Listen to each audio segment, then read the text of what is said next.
This microchip can take up to 26 weeks to make.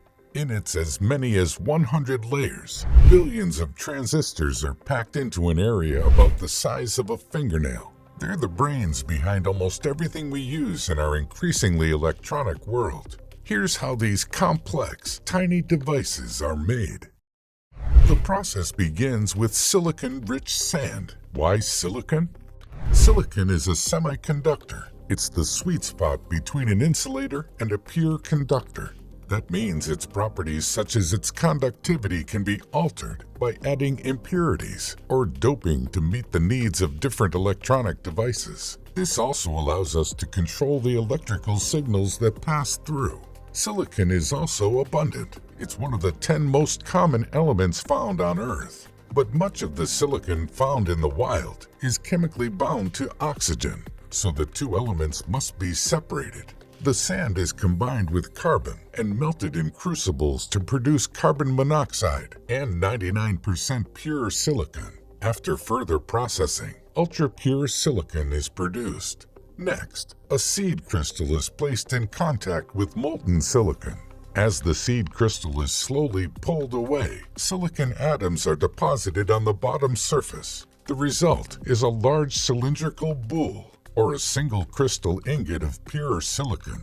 The boule is then thinly sliced into wafers. Silicon wafers typically have diameters of 1 to 12 inches, with the most state-of-the-art facilities being able to produce wafers up to 18 inches in diameter.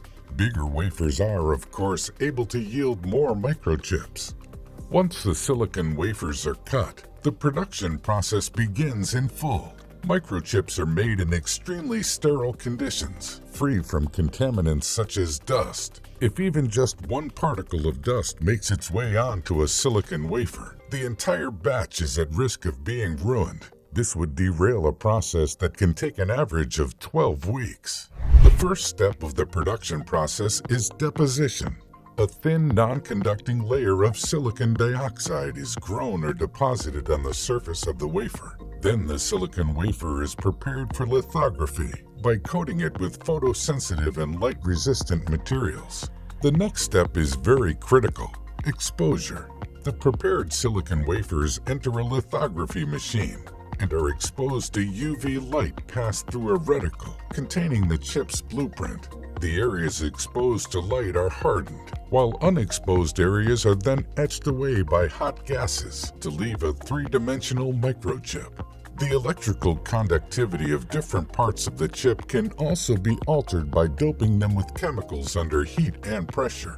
This process can be repeated hundreds of times for the same chip, producing a more complex integrated circuit at each step. To create conducting paths between the components, a thin layer of metal, such as aluminum, is overlaid onto the chip, and the etching process is used to remove everything except the thin conducting pathways. Several layers of conductors separated by glass insulators can be laid down.